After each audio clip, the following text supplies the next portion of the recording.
Bonjour à tous, j'espère que vous allez excellemment bien. Aujourd'hui, on va faire la présentation de l'étape numéro 13, étape qui nous emmènera du côté de Carcassonne. Voilà, une étape qui va être très plate, mais pourquoi pas intéressante, surtout vu ce qu'on a vu la veille. N'hésitez pas à vous abonner, n'hésitez pas à réagir dans les commentaires, à me donner vos pronostics, n'hésitez pas à partager la vidéo si vous pensez qu'elle peut intéresser votre entourage, n'hésitez pas à mettre un pouce bleu.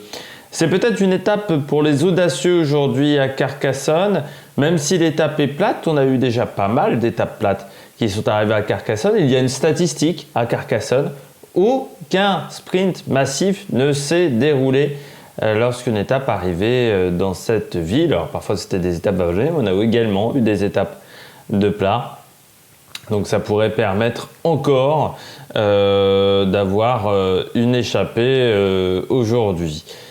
Une étape pour les audacieux parce que pour prendre l'échappée, il faudra peut-être prendre des risques. Il faudra peut-être être également très bien placé lors des premiers kilomètres. Faire attention au vent également. On pourra avoir, pourquoi pas, des possibilités de coup de bordure, même si je pense que ça peut être un peu compliqué aujourd'hui. La force du vent sera peut-être un peu faible, mais toujours se méfier. Parce qu'avec la vitesse du vent, on a parfois des surprises avec la météo. Le dénivelé positif de cette étape, c'est 1973 mètres. C'est la 12e étape la plus difficile. Donc c'est à peu près la même chose que ce qu'on a eu hier lors de l'arrivée à Nîmes. On va regarder tout de suite le profil de cette étape. Étape donc numéro 13, on part de Nîmes pour aller à Carcassonne, étape de transition, étape un peu meilleure peut-être pour en échapper encore que la veille, parce qu'on aura des difficultés qui ne sont pas répertoriées au classement de la montagne, mais qui pourraient faire mal, et puis surtout la longueur, 220 km, hier c'était seulement 159. Donc il y aura peut-être une belle bagarre entre les échappés et le peloton. On partira de Nîmes pour aller à Sommières, ça c'est au bout de 21 km, vous voyez le début de parcours plutôt plat qui devrait permettre, pourquoi pas, une échappée de partir assez vite. On aura une côte de 4e catégorie au kilomètre 51.5, c'est la côte du Pic Saint-Loup.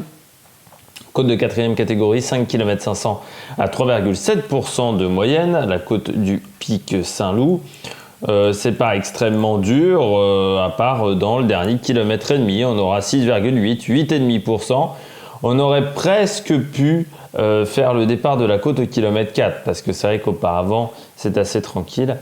On va pas se mentir, mais voilà, il faudra faire 1,5 km de montée aujourd'hui.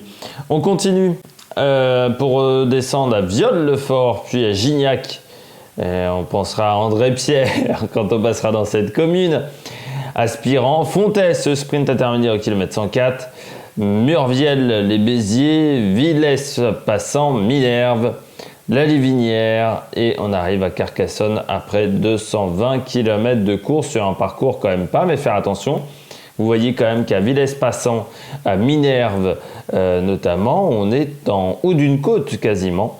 Ce qui pourrait donner des idées à certains coureurs, peut-être qui seront dans l'échappée, de réattaquer à une cinquantaine de kilomètres de l'arrivée pour tenter de sortir tout seul et de finir en solitaire. Faire attention également pendant toute la journée au niveau du profil, on sera entre 25 et 40 km de la mer. Et comme je vous le disais, voilà, c'est quand même une étape assez mal plat au niveau du parcours. Le final. 2 ronds-points dans les 5 derniers kilomètres et surtout 2 gros virages, un à droite et l'autre à gauche dans le dernier kilomètre et demi.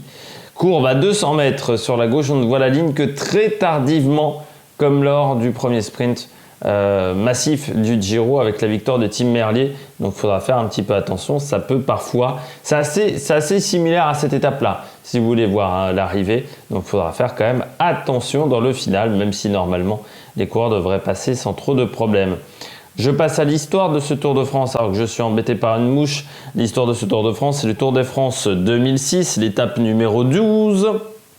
C'est la deuxième fois qu'on parle du Tour de France 2006. On en avait déjà parlé pour la victoire de Sylvain Calzati. Là, nous sommes le 14 juillet et c'est la victoire d'une échappée. Étape qui est très rapide. Début de journée un petit peu vallonné, puis arrivée plate du côté de Carcassonne. Première échappée de 15 coureurs qui est reprise en fait à mi-étape ce qui est assez rare. Surtout à cette époque-là, on avait souvent des échappées qui partaient assez facilement. Dans les tours des années 2000, on avait rarement une échappée qui mettait 40-50 km à sortir. On a ensuite une deuxième échappée qui arrive à ressortir avec des coureurs assez costauds, notamment Jaroslav Popovic, qui la veille avait subi une assez grosse défaillance. La veille, l'équipe Discovery, parce qu'à cette époque Popovic était dans l'équipe Discovery, qui venait de perdre son leader, Lance Armstrong, l'année précédente, qui avait pris sa retraite. Et Popovic s'était complètement planté la veille, avait perdu énormément de temps. On avait également Balan, Fréré, et Christophe Lemaivel de l'équipe Crédit Agricole. Christophe Lemaivel qui, je crois, était même dans la première échappée de 15. Elle est partie tardivement, à 98 km de l'arrivée, cette échappée, et puis à 8 km de l'arrivée, Lemaivel va craquer, et à 3 km 500, Popovic part tout seul et s'impose devant le sprint du peloton. Ensuite, derrière, c'est Boonen qui s'impose devant Robbie McEwen. Popovic, c'est un coureur qui est assez surprenant parce que au tout début de sa carrière, on le vendait comme le remplaçant très clairement de Lance Armstrong dans l'équipe Discovery. Il avait commencé dans l'équipe Paneria. Il avait fait un excellent premier Giro, je crois me rappeler, à l'époque.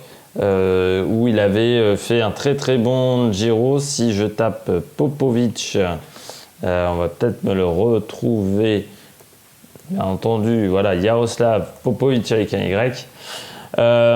Oui, à l'époque où il était chez Lambu Credit, il avait fait vraiment des très très belles choses. Et puis c'est Discovery, il n'a pas réussi à concrétiser.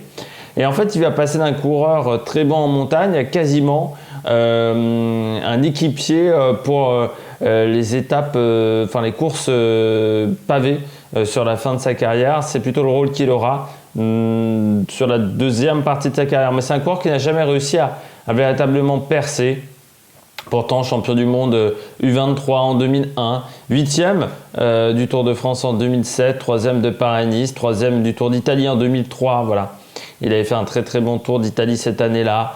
12e du Tour d'Italie en 2002, l'année d'avant, 4e du Grand Prix Ouest-France. Mais il n'a jamais réussi à remporter des grandes courses. Et à partir de 2010, quand il revient chez Radio Shack, très clairement, on est sur un coureur qui n'a plus le même rôle. Et puis moi, avec Popovic, j'ai toujours eu des doutes parce que son début de carrière comme ça, très tonitruant, et puis ensuite la seconde partie où ça marchait beaucoup moins bien. Et puis quand on voit les équipes dans lesquelles où il est passé, Lambu Credit, Discovery, Astana, Radio Shack, à des périodes où on ne peut pas dire que ces équipes-là étaient fantastiques au niveau de la lutte antidopage. C'est vrai que j'ai toujours eu des doutes sur Popovic, capable de coups d'éclat, mais assez irrégulier quand même au niveau de ses performances.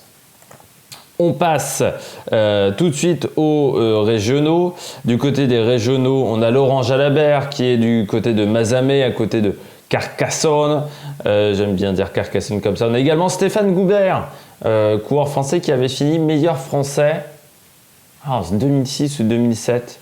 Une année où le meilleur français était 20e, au-delà de la 20e place. Ça avait été une catastrophe cette année-là. À Béziers, moi j'ai Victor Koretsky qui fera les Jeux Olympiques en VTT. Et puis Carcassonne, c'est la ville d'Automne Pavia du côté du judo et d'Olivia Ruiz du côté de la chanson. Elle a peut-être fait du judo, mais ça je n'en sais rien. Du côté de la météo, soleil, 28 degrés, grand soleil, attention au vent, 30 km/h plutôt de côté sur l'étape, et rappelez qu'on est le proche de la mer, donc il faut toujours faire attention au niveau des vents, même si on sera quand même 20-30 km dans les terres, donc normalement l'effet littoral sera un peu estompé par le fait de rentrer un petit peu dans les terres, mais il faut quand même faire attention au niveau de la vitesse du vent qui pourrait être un peu plus forte que prévu. Du côté de la stratégie, grosse échappée, 6 à 8 coureurs. Peloton qui serait fatigué par l'étape de la veille, mais ça c'est une première option, enfin par les étapes de la veille plutôt, on va préciser comme ça. Sinon un sprint massif, parce que c'est vrai que la veille, on va dire, le peloton s'est quand même bien reposé à finir à plus d'un quart d'heure, Et la fatigue serait peut-être due à l'étape du Mont Ventoux, mais si on n'a toujours pas récupéré l'étape du Mont Ventoux, alors du côté des sprinteurs, il faut être inquiet sur les Pyrénées qui commenceront le lendemain. Du côté des pronostics, moi j'ai mis Mark Cavendish en cas de sprint, hein, on a bien vu que son équipe était très très forte. J'ai mis Colbrelli parce qu'avec la fatigue des jours précédents, c'est un coureur qui passe bien les côtes, il peut peut-être s'en sortir. Si c'est une échappée, pourquoi pas Dan McClay, le coureur de Arkea Samsic, et puis la grosse cote.